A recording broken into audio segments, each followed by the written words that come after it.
Hello all. अभी हम लोगों का आज का टॉपिक है ऑर्गेनिक केमिस्ट्री के लिए रेफरेंस बुक्स कौन से हो सकते हैं। रेफरेंस बुक्स, ठीक है। तो इससे पहले कि हम रेफरेंस बुक्स फाइनलाइज करें तो हम लोगों को पता होना चाहिए कि हम कौन से एग्ज़ाम्स के बारे में बात कर रहे हैं। तो बेसिकली ऑर्गेनिक केमिस्ट्री के रेफरेंस बुक्स के लिए 3 एग्ज़ाम्स में हम लोग सब डिवाइड कर लेते हैं। 3 मेजर एग्ज़ाम जो स्टूडेंट्स, साइंस के स्टूडेंट्स जो रेफ़र करते हैं। एक आपका हो जाएगा नीट, जो कि मेडिकल के स्टूडेंट्स के लिए है। एक हो जाएगा जेई, जो कि आपके इंजीनियरिंग एंट्रेंस के लिए है। और एक हो जाएगा सीयूईटी, जो कि आपके साइंस स्ट्रीम्स वगैरह के लिए है, जो यूज़फुल रह सकती है, राइट। अभी क्या है कि नीट के स्टूडेंट्स के लिए हमें पता है कि कितने क्वेश्चंस होते हैं। 180 क्वेश्चंस होते हैं। कितने टाइम देते हैं? 3 आवर्स, मतलब 180 मिनट्स। तो पर मिनट कितना क्वेश्चन कर सकते हैं, मतलब 1 क्वेश्चन में कितना आप मैक्सिमम टाइम दे सकते हैं? 1 मिनट, ठीक है। तो पहले तो कंटेक्स्ट समझ लीजिए कि हमें 1 मिनट के अंदर ही एक क्वेश्चन सॉल्व करना है नीट के एग्ज़ाम में। अब जेईई के बारे में बात करते हैं। इसमें कितने क्वेश्चंस होते हैं? 75 क्वेश्चन। कितना टाइम दिया जाता है? 3 घंटा, 180 मिनट्स। हम लोग जेईई मेंस के बारे में इस वीडियो में बात करेंगे। जेईई एडवांस के लिए एक सेपरेट वीडियो बनेगा रेफरेंस बुक्स के लिए, राइट। तो जेईई मेंस के हिसाब से अगर आप देखा जाए तो रफली 1 मिनट में हम मतलब एक क्वेश्चन हमको कितने मिनट्स में रफली करना है? रफली देखा जाए तो हमको 2 मिनट्स ही मिल रहा है क्वेश्चंस करने के लिए, ठीक है। और सीयूईटी का जो है वो पैटर्न के बारे में अभी हम आगे डिस्कशन करेंगे, ठीक है। बिकॉज अभी इसका पैटर्न आगे आने वाले टाइम में इट मे चेंज और may not change depending upon कि जो आपका नया पैटर्न है सीयूईटी का, तो वो किस तरीके से रहता है। मोटा मोटी कंसिडर कर सकते हैं कि सीयूईटी का जो पैटर्न रहेगा it will be largely NCERT based, ठीक है। तो अब हमें ये चीज़ तो पता चल गई है कि भाई कौन सा एग्ज़ाम किस तरीके से है। तो नीट के बारे में कह सकते हैं कि मॉडरेटली इजी एग्ज़ाम है, राइट। सीयूईटी के बारे में इजी एग्ज़ाम है। और जेईई मेंस जो है वो मॉडरेट है, राइट। मॉडरेटली टफ़ है, उतना ज़्यादा टफ़ भी नहीं है, ठीक है। तो अब जो इजी एग्ज़ाम है तो उसका सिलेबस किस तरीके से डिफाइंड होता है और कैसे हमें उसके सिलेबस पर वर्क करना है। तो इजी है तो नीट का syllabus is largely NCERT based, largely NCERT based, largely NCERT based है। और जो आपका सीयूईटी का है वो तो कम्प्लीटली एनसीईआरटी ही बेस्ड है। बट जो जेई मेंस का आपका है इट इज़ मेजॉरिटी, लार्जली तो नहीं बोल सकते पर बोल सकते हैं कि इट इज़ रफली 60 to 70% is basically NCERT based. इसको बढ़ा करके हम लोग 70 to 85% लिख सकते हैं, ठीक है। तो जब लार्जली एनसीईआरटी बेस्ड का मतलब कि 90 से 95% जो आपके क्वेश्चंस है वो एनसीईआरटी से आएंगे। इसमें 70 से 80% क्वेश्चंस आप पकड़ लीजिए जो एनसीईआरटी बेस्ड रहेगा स्पेसिफिकली। और सीयूईटी में आपका 100% एनसीईआरटी बेस्ड रहेगा, ठीक है। तो बट नेचुरल है, अगर हमको इनके रेफरेंस बुक्स अगर बनाने हुए तो इसके लिए सिर्फ एक रेफरेंस बुक रहेगा आपका एनसीईआरटी और दूसरा रेफरेंस बुक आपका रहेगा सीयूईटी के पीवाईक्यू, ठीक है, और रिलेटेड टेस्ट सीरीज़ वगैरह, राइट। तो सीयूईटी को यहाँ पे हम लोग क्लोज कर देते हैं। अब आगे आते हैं नीट के लिए, राइट। तो नीट के लिए अब जो रेफरेंस बुक्स आएंगे नीट और जेई के लिए 2 कैटेगरी में हम डिवाइड कर देंगे। जेई को भी 2 कैटेगरी में डिवाइड कर देंगे। पहला क्या आएगा? Theory book. पहला आएगा थ्योरी बुक। दूसरा आएगा problem practice, problems practice book. जैसा इसमें है वैसा ही हम लोग इसमें भी करेंगे, बेसिकली वैसे ही जेई मेंस में भी रहेगा, जैसा इसमें है वैसा जेई मेंस में भी रहेगा, थ्योरी बुक और प्रॉब्लम्स प्रैक्टिस बुक, राइट। अब देखते हैं थ्योरी बुक जेई मेंस के लिए कैसा है और नीट के लिए कैसा है। तो अभी नीट पर फोकस करते हैं, राइट। तो let's focus on the NEET right now, right. अब देखिए इसके लिए थ्योरी बुक जो रहती है वो आप एनसीईआरटी को ही फोकस कर सकते हैं, NCERT will be more than sufficient for you, right.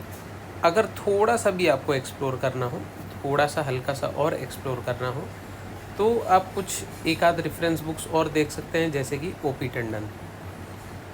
लेकिन ओपी टंडन जेई वाला नहीं, नीट के लिए जो आता है वो रेफ़र किया जा सकता है। अगेन अब जेई मेंस के लिए कौन से आप थ्योरी बुक्स रेफ़र कर सकते हैं? पहला तो एनसीईआरटी तो करके ही जाना है, दैट इज़ मस्ट।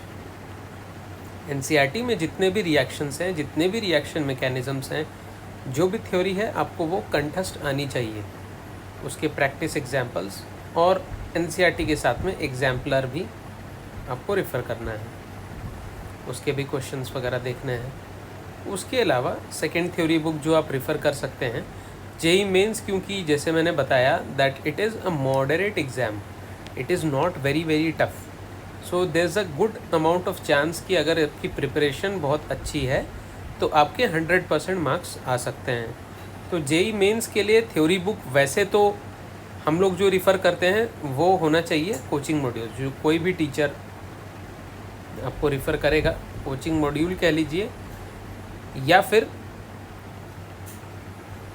कोचिंग के notes, coaching notes, that will be more than sufficient, right. But अगर आपके पास वो वाला ऑप्शन नहीं है, तब आप ओपी टंडन को रिफ़र करिए, ओपी टंडन फॉर जेई। तो ये बात तो कंप्लीट हो गई हमारी जेई मेंस की, ठीक है।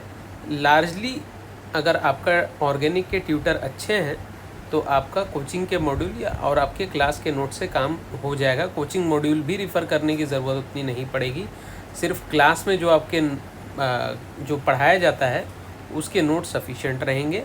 अगर कुछ और थोड़ा बहुत भी रिफ़र करना हुआ तो ओपी टंडन से just for reference solved examples वगैरह प्रैक्टिस कर सकते हैं, right.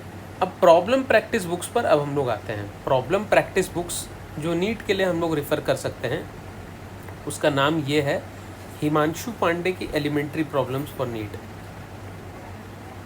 Himanshu Pande elementary problems, that will be sufficient. या फिर आप दोनों में से कुछ एक ही उठाना है। दूसरा आपका आ जाएगा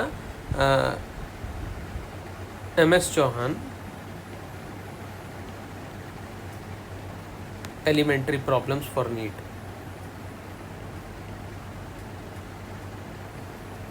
एलिमेंट्री प्रॉब्लम्स फॉर नीट, ये नीट के लिए अलग से बुक आती है MS चौहान की, तो दैट वुड सफाइज। अगेन उसी तरीके से अगर प्रॉब्लम प्रैक्टिस बुक के लिए अगर मुझे जेई मेंस के लिए रिफ़र करना हो तो मैं क्या कर सकता हूँ, यही दोनों पब्लिकेशंस आएंगे, हिमांशु पांडे की ही आएगी बुक, लेकिन इस बार इसका नाम हो जाएगा एडवांस्ड प्रॉब्लम्स इन, आप लिख लेंगे advanced problems in organic chemistry by Himanshu Pande. Advanced problems in organic chemistry by Himanshu Pande, ये तो आपको करके जाना है। दिस इज़ वेरी इम्पॉर्टेंट, ये मैंडेटरी है और ये GRB पब्लिकेशन की किताब है। पब्लिकेशन का नाम भी स्पेसिफाई कर दिया गया है। दूसरा, अगर टाइम हो तो आप इसको भी रिफ़र कर सकते हैं, elementary problems in organic chemistry for JEE। Elementary problems in organic chemistry for JEE by MS Chauhan.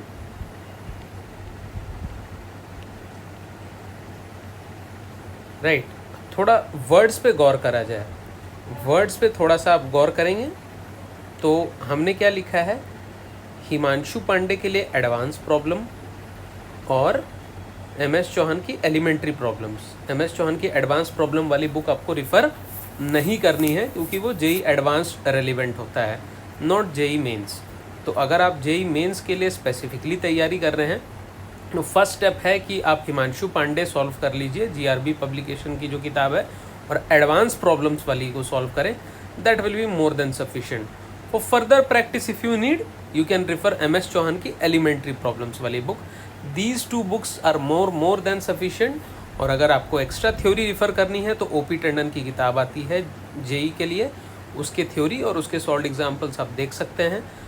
NCERT तो बिल्कुल करके जाना है। ये बात हो गई आपकी जेई मेंस की। तो this will ensure almost full score in JEE Mains for organic chemistry. Again NEET के लिए वाइंड अप किया जाए तो नीट के लिए क्योंकि preparation is largely NCERT based, तो NCERT तो करके ही जाना है। उसके अलावा आपके जो क्लास के जो नोट्स हैं that will suffice. Class notes जो आप कोचिंग में पढ़ते हैं काफ़ी रहेगा। लेकिन अगर आपको कुछ एक्स्ट्रा थ्योरी रिफ़र करनी है तो OP टंडन नीट वाली बुक आप रिफ़र कर सकते हैं। अब नीट में प्रॉब्लम प्रैक्टिस के लिए अब वर्डिंग पे ध्यान दें। Elementary problems in NEET for organic chemistry in NEET by Himanshu Pande and elementary problems for organic chemistry in NEET by MS Chauhan. तो इन दोनों में से कोई एक बुक काफ़ी रहेगी, इससे ज़्यादा आपको सफिशिएंट नहीं है। This is more than sufficient.